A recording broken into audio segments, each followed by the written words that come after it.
엄마 책 읽어줘. Puss in Boots. Once upon a time, a father lived in a mill in a village with his 3 sons.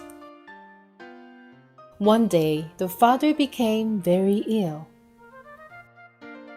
"If I die, take good care of your younger brother." In the end, the father lost his battle with the illness and passed away. As soon as the father passed away, the older brothers kicked the youngest brother out of the house. "I am the firstborn. The mill will be mine." "Then I'll take the donkey." "Little brother, you can take the cat and a sack and get out of here." The youngest brother, who had been kicked out, worried about how he would get by.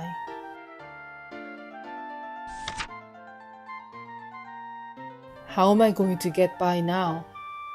This bread that I'm eating is the last piece of bread that I have." The youngest brother didn't know what to do for the future. Just then, the cat who was sitting next to him suddenly lifted the sack and got up. "Master, I've got a good idea, so please lend me the sack and the boots." "You mean these boots? What are you going to do with these boots and this sack?" The youngest son gave the cat the boots. "Wow! Thank you for these handsome boots. Master, please wait here. I'll be back." Then Puss in Boots used the sack to catch a rabbit and went to the king. "This is present from the Marquis of Carabas and I to the king." The king took the rabbit and was extremely happy. Puss in Boots offered a different gift to the king every day. "You send a different gift each day in such a caring way. I am very curious about the Marquis of Carabas. You will meet him soon." One day, Puss in Boots asked the youngest brother to fall into the water. "Please trust me and get into the water." "No, why do you want me to get in the water?" Puss in Boots pushed him into the water. Just then, the king was passing by. Puss in Boots shouted and asked the king and his servants to help. "The Marquis of Carabas has fallen into the water. Please help!" "What? The Marquis of Carabas? Look over there. Help the Marquis of Carabas." Puss in Boots told the king that a thief stole his clothes and horse and then pushed him into the water. The king who heard about this had the youngest son taken to the palace and gave him splendid clothes. "Thank you for saving the Marquis of Carabas and me, Your Majesty. We'd like to express our deep gratitude by inviting you and the princess to the castle of the Marquis of Carabas." Although the youngest son was surprised at what Puss in Boots said, he couldn't say anything to the king. Puss in Boots told the king to follow him shortly after he left. Meanwhile, Puss in Boots arrived at a wide wheat field. And he spoke to the people who were working in the field.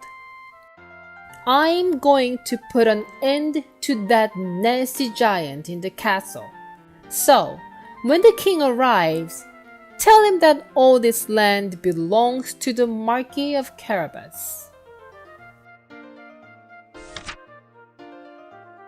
After saying this, Puss in Boots went into the castle where the giant lived.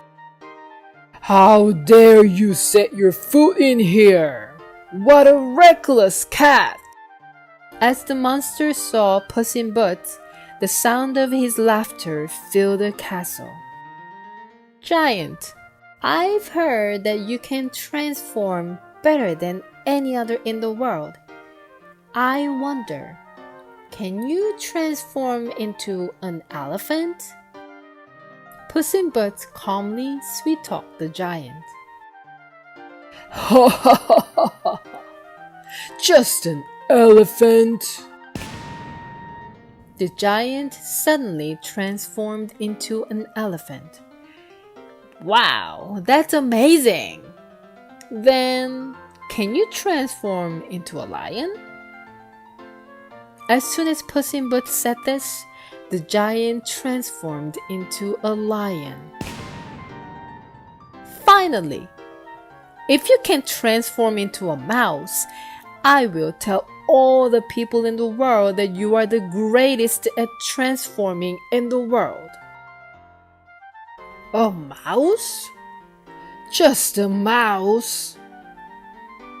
The giant transformed from a lion into mouse. Just then, with a gulp, as soon as the giant transformed into a mouse, Puss in Boots ate him in one mouthful. It was just then that the king, the youngest son, and the princess' carriage passed by the wheat field. Excuse me, who does this good land belong to? The king asked the people working in the field. Yes, this field belongs to the Marquis of Carabas. As the king listened to this, both he and the youngest son were surprised. Shortly after, the carriage arrived at the castle as Puss in Boots was waiting. Your Majesty, this is the Marquis of Carabas' castle. The king was pleased when he saw the big, fine castle. After some days passed, the youngest brother and the princess got married at the castle that the giant had lived in. And so, the youngest brother, the princess, and Puss in Boots lived happily ever after.